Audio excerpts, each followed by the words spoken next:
Hello there, this is Mr. Weber.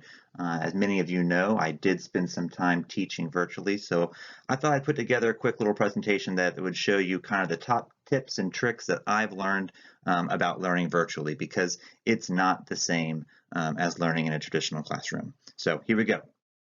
Tip number one, virtual school is still school.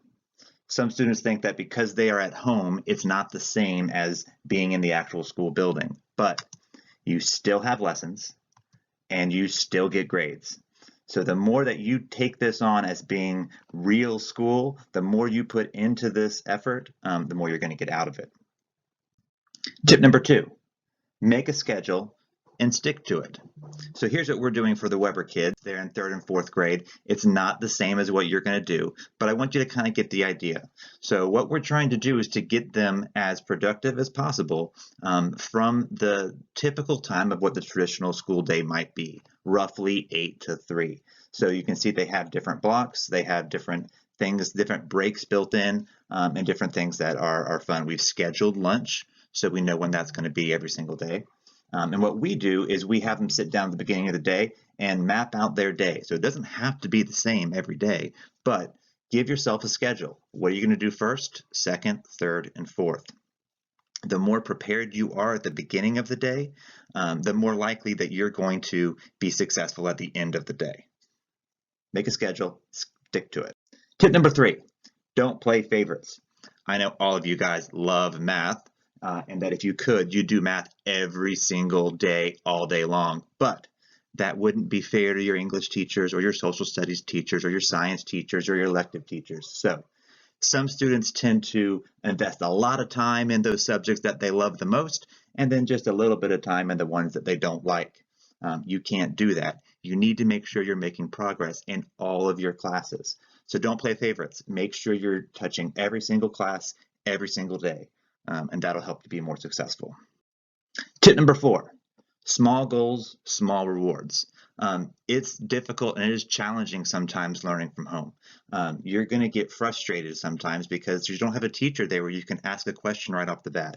And when that happens, it's easy to just want to just throw in the towel. But if you give yourself small goals and give yourself small rewards, it's a better way of getting you through the day. I'm just going to make it to the end of this one problem. I'm going to watch the end of this video, then I'm going to get up and go for a walk. It's amazing how a 10-minute walk can really change your mindset. So sometimes I've said, you know what, I'm going to go grab a handful of M&Ms after this because I need something. Be careful about the M&Ms thing. That can get out of hand pretty quick. But the idea is the same. Small goals, small rewards to help you moving forward throughout the day. Tip number five, avoid the devices.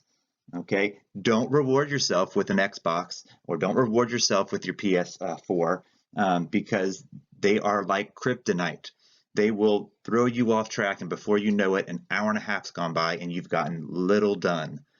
So just set your schedule, know when you're going to start and know when you're going to end, and avoid all of those distractions during that time. Finally, tip number six, communication is the key. So if you're in my class, you know that if I see a look on your face where I feel like you're not understanding what we're doing, I'm going to call you out. I'm going to ask you a question. Do you understand? Does this make sense? Because I want to make sure that you're with us. Virtually, I can't do that. It's harder for me to see your eyeballs to know if you're understanding or if you're not. So communication with your teacher is the key. If there's something that doesn't make sense, if you have a question about something, ask. Reach out through Edsby, reach out through Remind if your teacher set that up. If they gave you a phone number, give them a call. The quicker you can get your answers addressed, the better you're going to be. And the second thing with communication I'm going to say is the typical rule is allow your teachers about 24 hours to respond to you. Remember, you have about 6 or 7 or 8 teachers, but your teachers have about 100 students each. So it can be challenging, and sometimes even the best teachers with the best intentions don't always get to respond as quickly as they would like. So if you don't hear a response in 15 minutes, you don't have to send another Edsby message. Just wait about 24 hours, and then of course, if you haven't heard something after 24 hours, follow up with a second email or a second Edsby message. Okay, That's it. I hope that this helps you. If you have any questions at all, please reach out to your teachers. Have a great day, guys.